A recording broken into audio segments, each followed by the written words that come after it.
Hello, good evening to all. Class में आप सभी का स्वागत है। आज की क्लास में हम डिस्कस करेंगे placenta and umbilical cord. Last class में हमने डिस्कस किया मेनोपॉज तक हमने डिस्कस किया, फिर ऑब्स्टेट्रिकल टर्मिनोलॉजीज हमने पढ़ा, जीटीटीएस का स्कोर कैसे निकालते हैं, फिर हमने एलएमपी और ईडीडी देखा। फिर आज हम लोग डिस्कस करने वाले हैं placenta. Let us talk about the topic placenta. Placenta में हम पढ़ेंगे, सबसे पहले प्लेसेंटा का इंट्रोडक्टरी पार्ट हम पढ़ेंगे। व्हाट इज प्लेसेंटा, प्लेसेंटा किससे अटैच्ड होता है, ये मैंने फर्टिलाइजेशन और इम्प्लांटेशन में आप लोग को बताया है। तो placenta three characteristics of human placenta होता है। जो शेप क्या होता है इसका, डिस्कॉइड होता है, हीमोकोरियन होता है और डेसिडुएट होता है। ये तीन कैरेक्टरिस्टिक्स प्लेसेंटा के होते हैं। कौन कौन से? सबसे पहला तो shape, discoid, disc like shape होता है प्लेसेंटा का।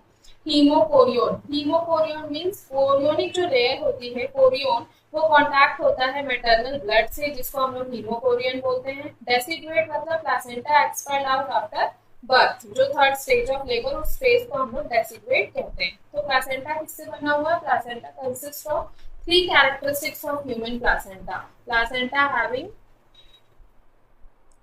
Three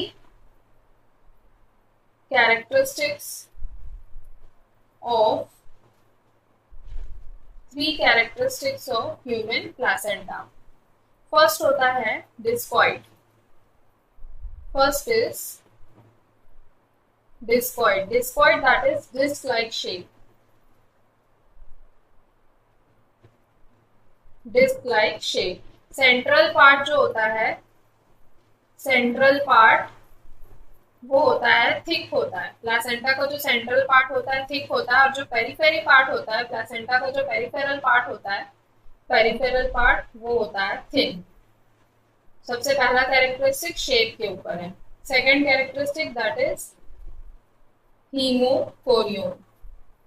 haemo means blood, chorion means chorionic layer. तो chorion is in contact with maternal blood. Maternal blood से जब कोरियन अटैच्ड होता है उसको हम लोग बोलते हैं हीमोकोरियन। और थर्ड कैरेक्टरिस्टिक्स है इसका, third characteristics that is deciduate.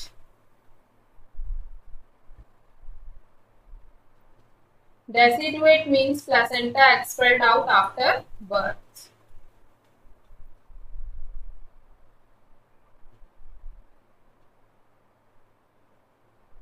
After birth. ये कब फेज, कौन से फेज में होता है? Third stage of labour. Labour के थर्ड स्टेज में देखा जाता है डेसिडुएट पोर्शन। नेक्स्ट होता है, this is the three characteristics of human placenta. Next we will talk about diameter of placenta. Placenta का diameter, diameter of placenta. Central part, central part का diameter होता है 2.5 to 3 सेंटीमीटर। नेक्स्ट होता है weight of placenta.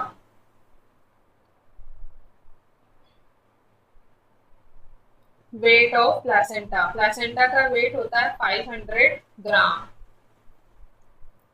Next होता है ratio, weight of placenta versus weight of foetus. Weight of placenta ratio weight of foetus. तो placenta का weight ratio होता है 1:6। कैसे? 500 ग्राम और फीटस का वेट 3000 ग्राम। तो इस वजह से इसका रेशियो होता है 1:6। नेक्स्ट होता है maternal part of placenta. Placenta के मैटरनल पार्ट को क्या कहते हैं? Maternal part of placenta, maternal part of placenta. Maternal part of placenta को हम लोग बोलते हैं decidua basalis. Decidua basalis. Fetal part of placenta को कहते हैं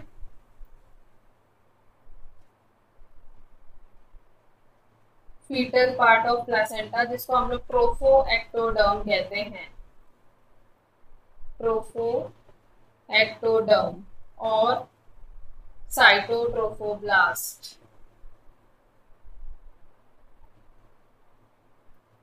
और कोरियन फ्रॉन्डसम।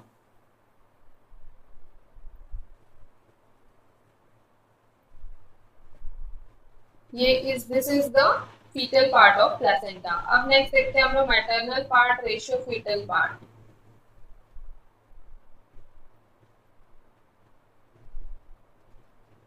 तो वो होता है 1:4। नेक्स्ट बात करते हैं मेम्ब्रेन्स ऑफ प्लेसेंटा। प्लेसेंटा में कितने मेम्ब्रेन्स पाए जाते हैं? तो टू फीटल मेम्ब्रेन्स होती हैं, एक आउटर होता है, एक इनर होता है, और सरफेस भी इसका दो होता है, मैटरनल सरफेस और fetal surface. two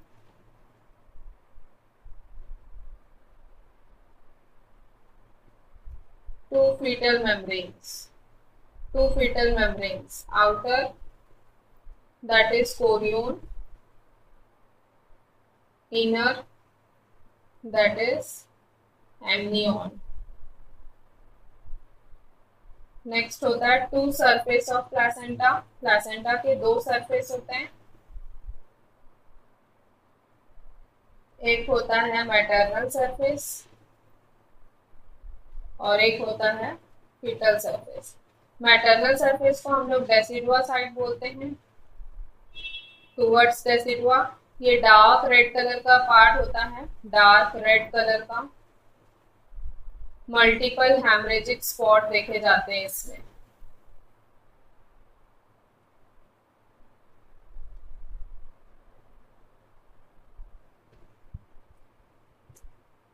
fetal surface क्या होता है? Foetal surface is attach with the umbilical cord.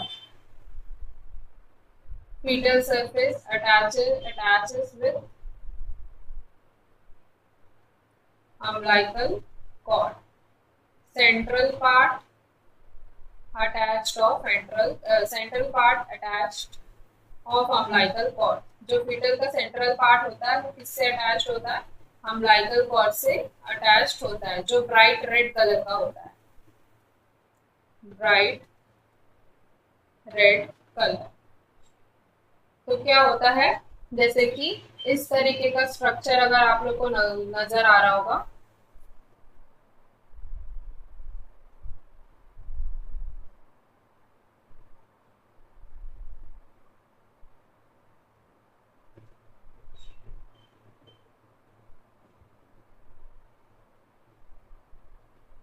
इस तरीके का, तो ये मैटरनल सरफेस है।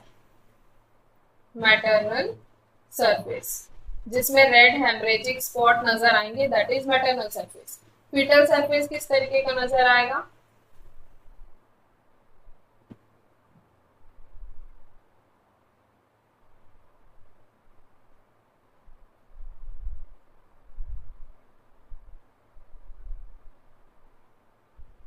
This is foetal surface.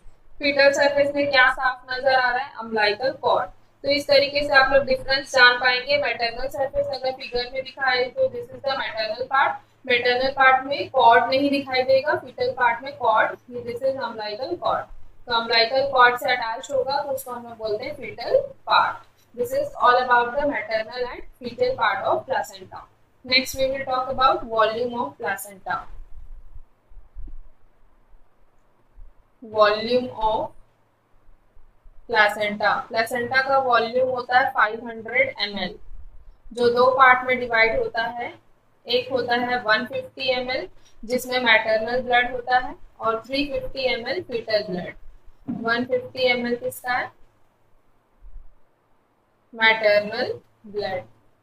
150 ml maternal blood volume कहां पर पाया जाता है? In interstitial space.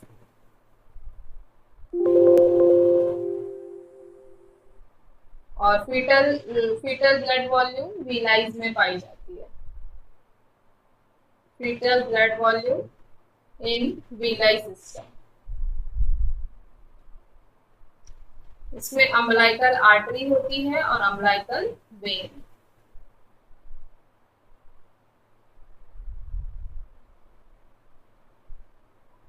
Umbilical vein. Placenta occupy करता है 30% एरिया को इन यूट्राइन वॉल में। इंपॉर्टेंट चीज है, प्लेसेंटा कितना जगह को घेरता है? यूट्राइन एरिया में, तो placenta occupies 30% area of total uterine wall. And structural and functional unit of placenta, question पूछा जाता है, इंपॉर्टेंट है। Structural and functional unit of placenta, structural and functional unit of placenta, that is placentome, उसको हम लोग बोलते हैं प्लेसेंटोम। Placentome भी दो पार्ट में डिवाइड होता है, एक होता है कॉटिलिडन्स, जो प्लेसेंटा में कॉटिलिडन्स पाए जाते हैं। कॉटिलिडन्स जो होते हैं वो फीटल साइड में पाए जाते हैं। कॉटिलिडन्स जितने आपको मिलेंगे वो फीटल साइड में, कॉटिलिडन्स टोटल होती है 15 to 29 कॉटिलिडन्स। अगर एवरेज देखें तो एवरेज में 16 to 20 कॉटिलिडन्स आपको देखने को मिलेगा, प्लस कैरेंकल्स। कैरेंकल्स कैरेंकल्स जो होते हैं वो पाई जाती है मैटरनल साइड में। तो functional, structural and functional unit of placenta that is placentome. Placentome भी दो पार्ट में डिवाइड है, कॉटिलिडन्स और कैरेंकल्स। कॉटिलिडन्स फीटल साइड में होता है, कैरेंकल्स मैटरनल साइड में। तो ह्यूमन, कुछ पॉइंट्स लिख लीजिए। Human placenta, human placenta having 15 to 29 cotyledons. Human placenta having 15 to 29 cotyledons. Next, single cotyledon में कितने स्टेम विलाई होती है? सिंगल कॉटिलिडन्स में 3 to 4 स्टेम विलाई होती है। सिंगल कॉटिलिडन्स में होती है 3 to 4 स्टेम विलाई पाई जाती है। Human placenta having, human, total human placenta में कितनी स्टेम विलाई होती है? Human placenta having 60 stem villi. Stem villi total कितनी होती है? 60 स्टेम विलाई होती है। Finger like projection of syncytiotrophoblast, villi system क्या होता है? सिंसिटोट्रोफोब्लास्ट में जो फिंगर लाइक प्रोजेक्शंस देखने को मिलता है, कल मैंने बताया था सिंसिटोट्रोफोब्लास्ट होता है साइटोट्रोफोब्लास्ट। तो फिंगर लाइक प्रोजेक्शंस ऑफ सिंसिटोट्रोफोब्लास्ट, सिंसिटोट्रोफोब्लास्ट का फिंगर लाइक प्रोजेक्शन, जिसको हम लोग क्या बोलते हैं? Villi system. नेक्स्ट होती है, 3 विलाई पाई जाती है, एक प्राइमरी विलाई होती है, एक सेकेंडरी विलाई होती है, एक टर्शरी विलाई होती है। तो एक एक करके देख लेते हैं। Primary villi, primary villi 13th day में डेवलपमेंट होता है, प्राइमरी विलाई का 13th डे में। नेक्स्ट होता है secondary villi, secondary villi 16th day में सेकेंडरी विलाई का डेवलपमेंट होता है। नेक्स्ट होता है tertiary villi, tertiary villi 21st day में इसका डेवलपमेंट होता है, टर्शरी विलाई। जो ये प्राइमरी और सेकेंडरी विलाई होती है ना, इसमें वेसल्स नहीं पाई जाती, इसीलिए हम लोग इसको बोलते हैं avascular villi.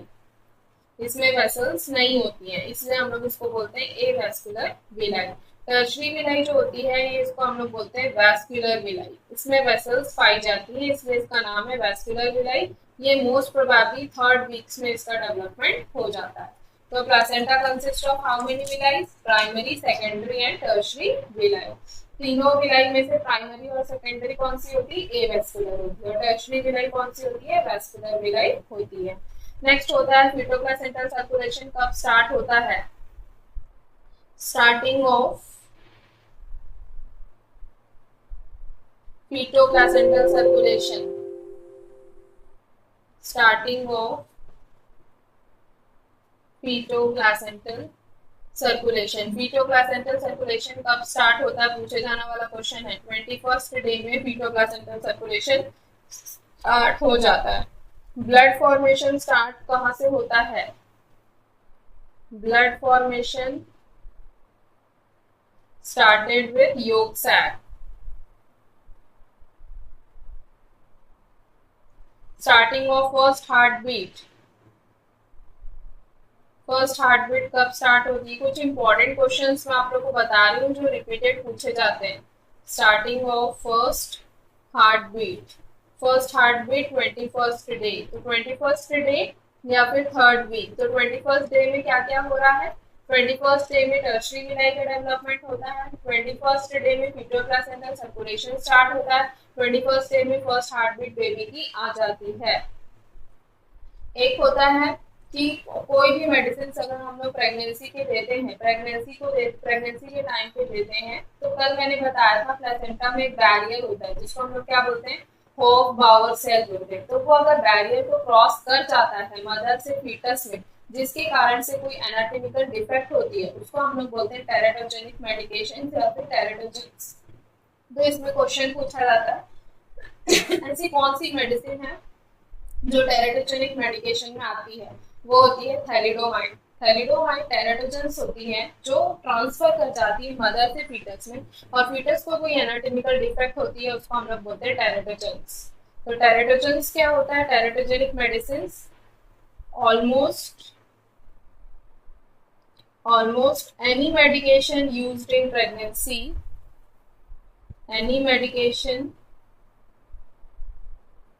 almost any medication used in pregnancy can cross, कोई सी भी मेडिसिन अगर क्रॉस करती है प्लेसेंटा को, can cross placenta and transfer from mother to fetus and may cause anatomical defect, और anatomical defect cause करती है बेबी को, तब उसको हम लोग बोलते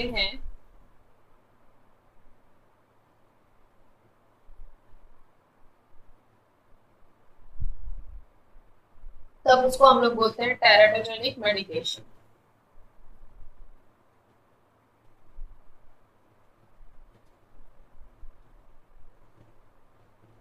जेनिक मेडिकेशन या फिर उसको हम लोग बोल सकते हैं टेराटोजेंस। और इसमें कौन सी मेडिसिन आती है?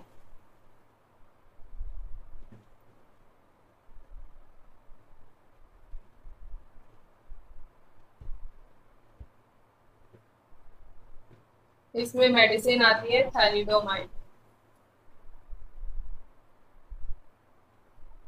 ठीक है, तो this is one of the most important. अब नेक्स्ट बात करते हैं what is natural passive immunity and what is natural active immunity. तो क्या होता है जब हम लोग की बॉडी में आईजीजी एंटीबॉडी ट्रांसफर करता है मदर से फीटस में, किसके द्वारा? प्लेसेंटा के through.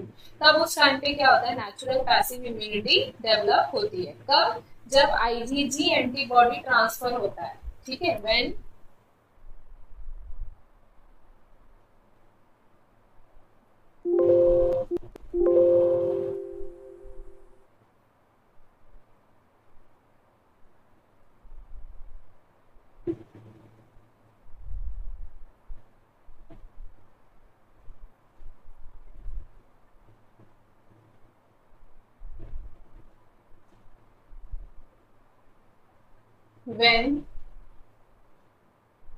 IgG antibody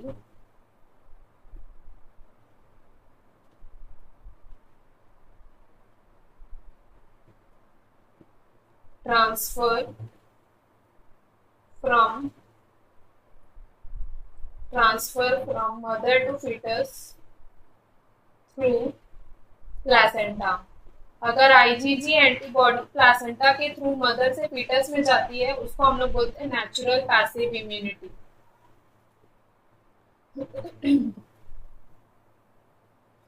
natural passive immunity.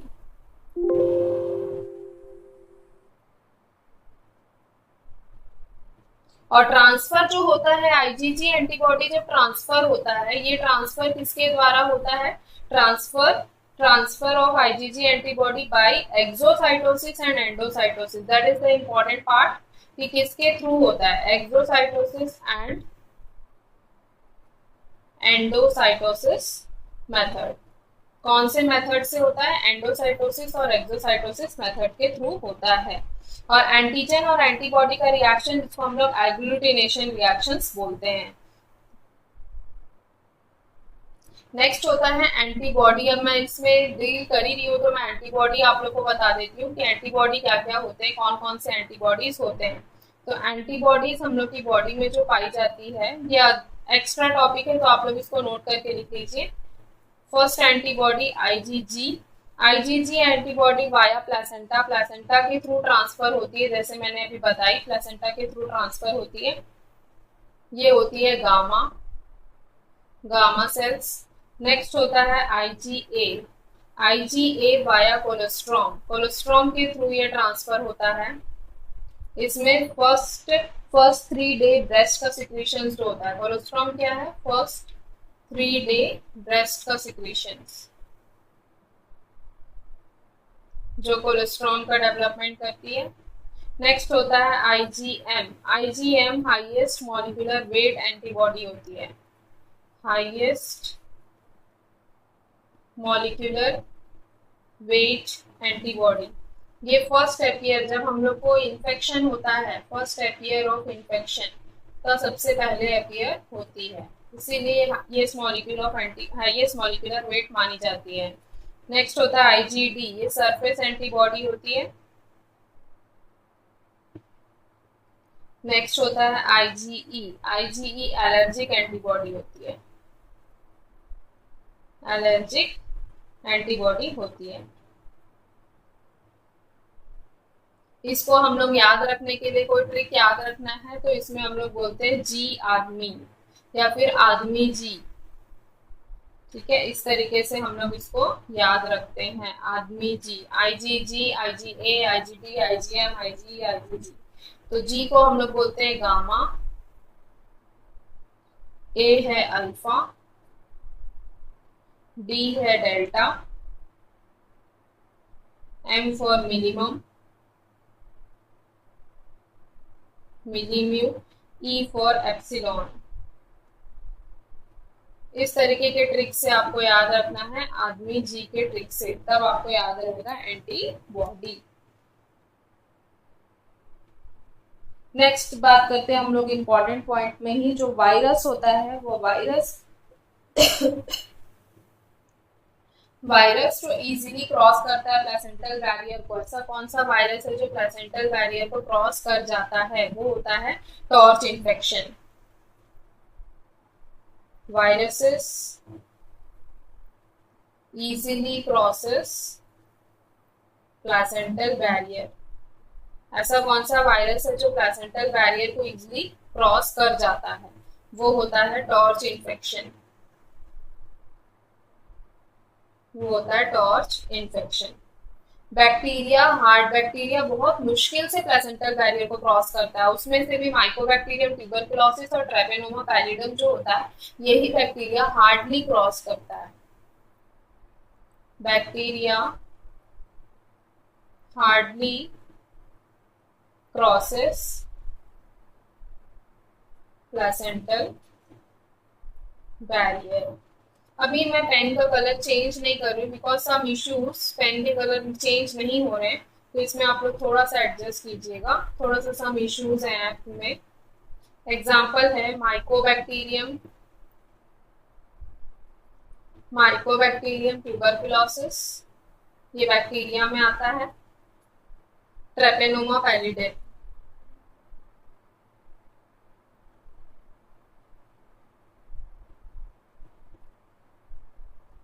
ठीक है। नेक्स्ट होता है टॉर्च। तो टॉर्च आप लोग को पता है, टॉर्च का full form T for toxoplasma,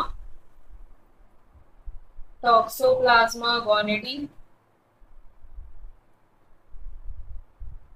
that is parasite, ये एक पैरासाइटिक इन्फेक्शन।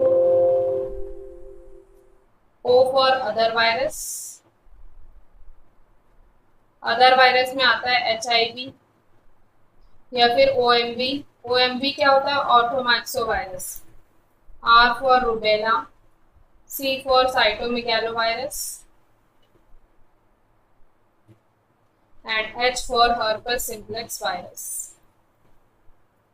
तो टॉर्च इन्फेक्शन जो रहता है सबसे ज्यादा चांस है प्लेसेंटल बैरियर को क्रॉस करने का।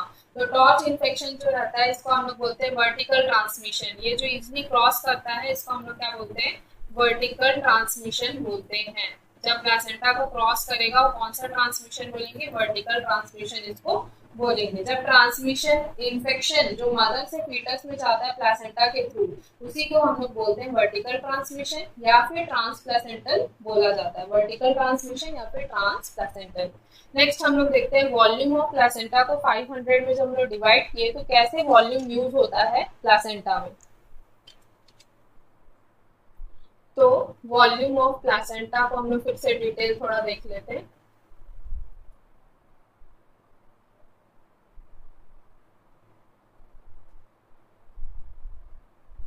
एक होता है मैटरनल ब्लड और एक होता है फीटल ब्लड वॉल्यूम। ठीक है, तो मैटरनल ब्लड वॉल्यूम क्या होता है, इंटरवीनस स्पेस में जाता है, जैसे मैंने बताया यूट्राइन आर्टरी में, तो ये कैरी करती है ऑक्सीजनेटेड ब्लड।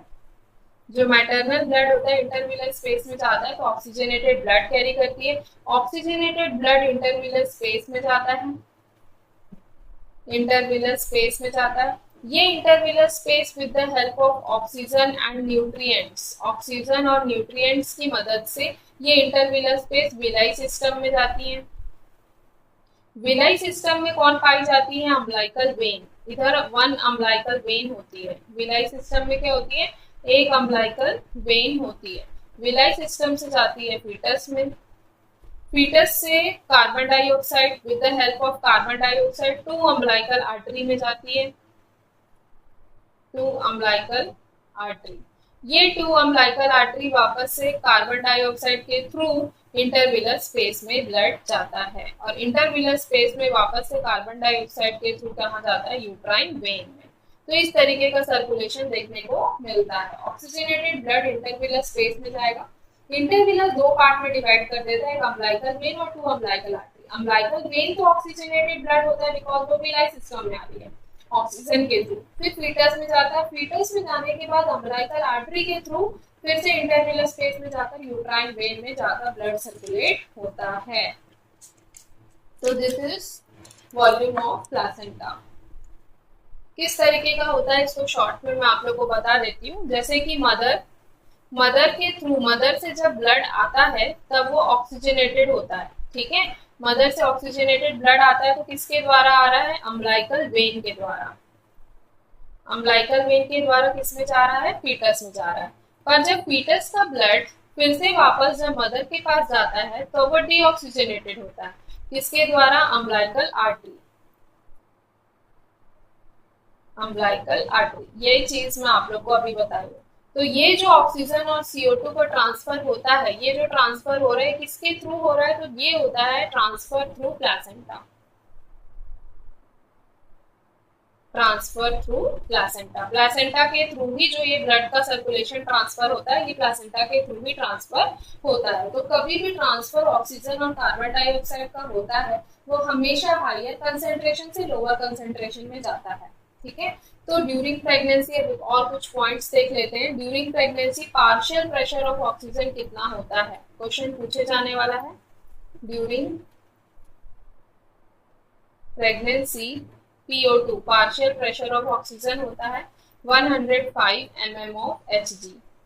और ड्यूरिंग प्रेगनेंसी और एडल्ट में अगर देखेंगे तो एडल्ट में पार्शियल O2 होता है 80 to 100 mm Hg।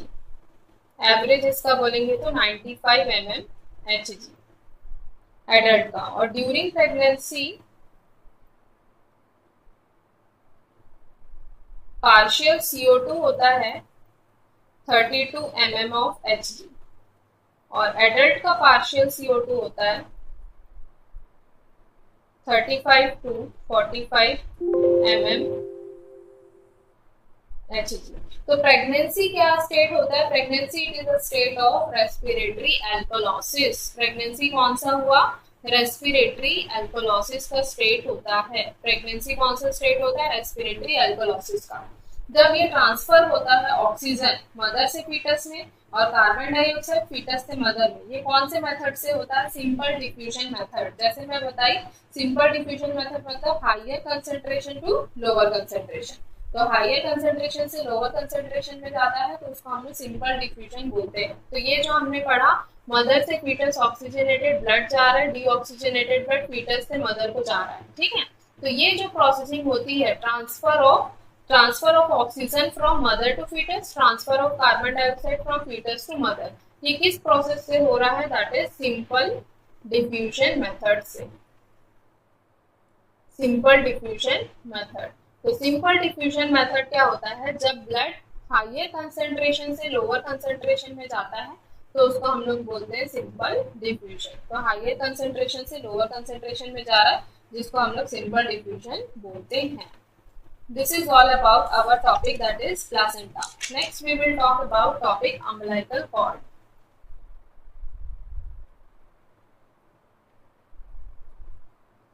Umbilical cord. तो umbilical cord किससे बनी हुई होती है? Made up of Watson jelly.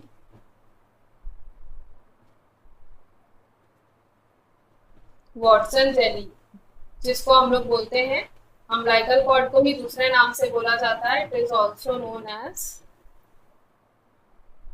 Funiculus umbilicus और एलेंटोसिस और नेवल स्ट्रिंग। इस तरीके से अम्बिलिकल कॉर्ड को बोला जाता है। और जो वॉटसन जेली होती है, वॉटसन जेली किस फॉर्म की होती है? It is a polysaccharides.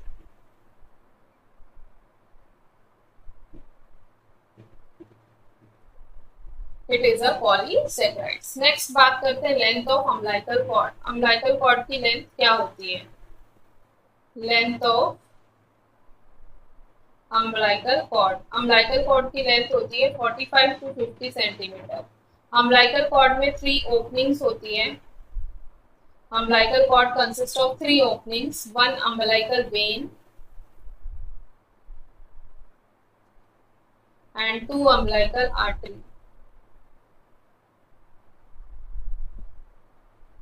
ये कब होता है? ये after 4 month. After 4 month. Up to the 4 month क्या होते हैं? 4 ओपनिंग्स होते हैं। 4 मंथ तक 4 ओपनिंग होती है, 2 umbilical vein and 2 umbilical artery. But 4 महीने के बाद क्या होता है? राइट अम्बिलिकल वेन जो होती है वो डिसअपियर हो जाती है। जो सिंगल अम्बिलिकल आर्टरी होती है, राइट अम्बिलिकल वेन, वो जी डिसअपियर हो जाती है। तो 1 umbilical vein and 2 umbilical artery after 4 month present होते हैं।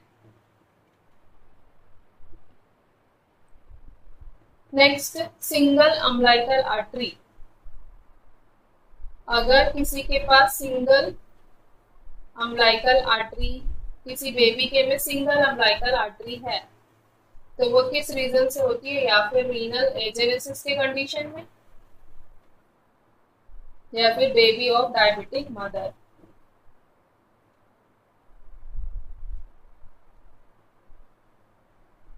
तो इसमें difference between umbilical artery and umbilical when हम लोग देख लेते हैं।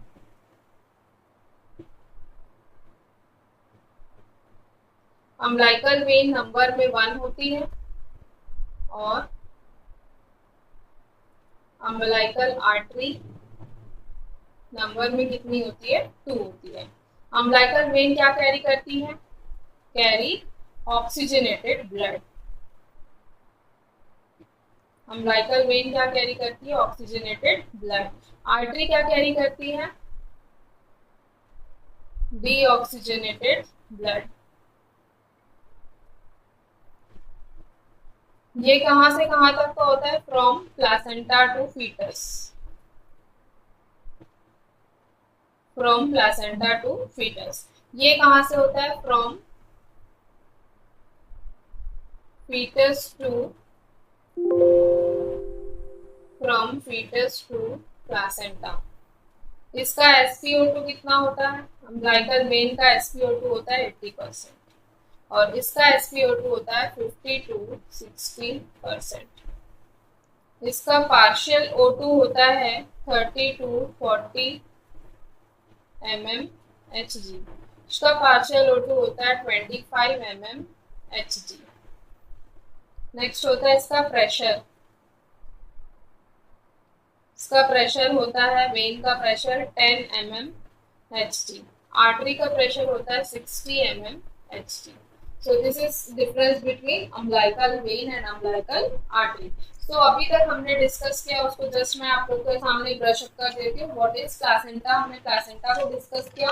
तो प्लासेंटा में पॉइंट्स क्या क्या याद रखना है, 3 कैरेक्टरिस्टिक्स होते हैं प्लासेंटा के। डिस्कॉइड शेप होता है, होमिकोरॉन बेसिक वेट होता है, डायमीटर 15 to 20 सेंटीमीटर होता है। प्लासेंटा का वेट अगर देखेंगे तो 500 ग्राम होता है। फीट पार्ट प्लासेंटा का trophoectoderm, maternal part decidua basalis. 2 membrane होते हैं, outer and inner, outer chorion, inner amnion. 2 surface होते हैं, मैटरनल सरफेस और फीटल सरफेस। फीटल सरफेस की पहचान कैसे करेंगे, अम्बिलिकल कॉर्ड अटैच्ड होगा, मैटरनल सरफेस में अम्बिलिकल कॉर्ड अटैच नहीं होगा। इस तरीके से हम लोग पहचान करेंगे मैटरनल और फीटल सरफेस को। वॉल्यूम क्या है, 500 ml होता है, जिसमें से 150 ml जो होता है वो मैटरनल ब्लड वॉल्यूम होता है, जो ऑक्सीजनेटेड ब्लड कैरी करता है, इंटरविनल स्पेस में लेके जाता है और फीटस कार्बन डाइऑक्साइड को मैटरनल को देता है। तो इस तरीके का वॉल्यूम ऑफ प्लासेंटा सर्कुलेट होता है। प्लासेंटा कितना परसेंट ऑक्यूपाई करता है यूट्राइन कैविटी को, 30%। Structural and functional unit of placenta क्या होता है, प्लासेंटोम। प्लासेंटोम 2 होते हैं, कॉटिलिडन्स प्लस कैरिकल्स। कॉटिलिडन्स जो होते हैं वो 15 to 29 कॉटिलिडन्स होते हैं। एवरेज देखा जाएगा तो 16 to 20 कॉटिलिडन्स होते हैं। ह्यूमन प्लासेंटा में विलाइस पाई जाती है। टोटल कितनी विलाई होती है, 60 स्टेम विलाई होती है। विलाई सिस्टम क्या बोलते हैं, फिंगर लाइक प्रोजेक्शन जो सिंसिटोट्रोफोब्लास्ट में पाई जाती है उसको हम लोग क्या बोलते हैं, विलाई सिस्टम। 2-3 टाइप की विलाई होती है, primary, secondary and tertiary villi. Primary villi 13 day में होती है, टर्शरी विलाई 16 डे में, सॉरी सेकेंडरी विलाई 16 डे में, टर्शरी विलाई 21 डे में। प्राइमरी और सेकेंडरी विलाई एवास्कुलर विलाई होती है, टर्शरी विलाई वैस्कुलर विलाई होती है। 21 डे में और क्या क्या होता है, फीटल प्लेसेंटा का सर्कुलेशन होता है, फीटल की हार्ट बीट आ जाती है। टेराटोजेनिक इफेक्ट किसको बोलते हैं, जब मेडिसिन क्रॉस कर जाती है प्लेसेंटा बैरियर को, उसको हम लोग बोलते हैं teratogenic effect. And IgG antibody जब मदर से फीटस में जाता है प्लेसेंटा के थ्रू, कौन से प्रोसेस से जाता है, सिंपल डिफ्यूजन से और नेचुरल पैसिव इम्यूनिटी के द्वारा। फिर हम लोग ने एंटीबॉडी के बारे में पढ़ा। फिर हमने देखा वायरस जो रहता है वो इजीली क्रॉस कर जाता है प्लेसेंटल बैरियर को। कौन सा virus, torch infection. Bacteria hardly cross करता है प्लेसेंटल बैरियर को, जैसे कि माइकोबैक्टीरियम, ट्यूबरकुलोसिस, ट्रेपेनोमा, पैलिडम। फिर हमने देखा कि ट्रांसमिशन जब होता है इन्फेक्शन का मदर से फीटस में प्लेसेंटा के द्वारा, उसको हम लोग बोलते हैं वर्टिकल ट्रांसमिशन और ट्रांसप्लेसेंटल। फिर हमने देखा कि मदर से फीटस में जब ब्लड जाता है वो ऑक्सीजनेटेड जाता है, फीटस से मदर में जब जाता है वो होता है डीऑक्सीजनेटेड। तो जो ट्रांसफर होता है प्लेसेंटा में, उस ट्रांसफर किसके द्वारा होता है, सिंपल डिफ्यूजन मेथड के द्वारा होता है। फिर हमने देखा अम्बिलिकल कॉर्ड। अम्बिलिकल कॉर्ड किससे मिलकर बनी हुई है, वाटसन जेली से। अम्बिलिकल कॉर्ड का दूसरा नाम क्या है, फ्यूनिकुलस अम्बिलिकस, एलेंटोसिस, navel strings. Length of umbilical cord 45 to 55 centimetre. 3 opening होती है, 1 umbilical vein and 2 umbilical artery. ये कब होती है, आफ्टर 4 मंथ। और during up to the 4 month 4 opening होती है, 2 umbilical vein and 2 umbilical artery. After 4 month 1 umbilical artery जो होती है, राइट अम्बिलिकल आर्टरी याद रखना है। राइट अम्बिलिकल आर्टरी जो होती है, सॉरी राइट अम्बिलिकल वेन जो होती है वो डिसअपियर हो जाती है। और सिंगल अम्बिलिकल आर्टरी अगर किसी बेबी के में है तब वो रीनल एजेनेसिस के कारण होता है या फिर बेबी और डायबिटिक मदर के कारण। फिर डिफरेंस बिटवीन हमने देखा, अम्बिलिकल वेन कैरी करती है oxygenated blood, umbilical artery deoxygenated blood. When कहाँ से कहा जाता है, प्लेसेंटा से फीटस में, आर्टरी फीटस टू प्लेसेंटा में। वेन SpO2 80% होता है, उसमें 50 to 60%। प्रेशर कितना होता है, 10 mm of Hg, उसमें 60 mm of Hg। तो this is all about our topic placenta and umbilical cord. I hope आप लोग को मेरी क्लास समझ में आई होगी। Thank you so much for attending this class. Next class में हम डिस्कस करेंगे foetal circulation. Thank you so much.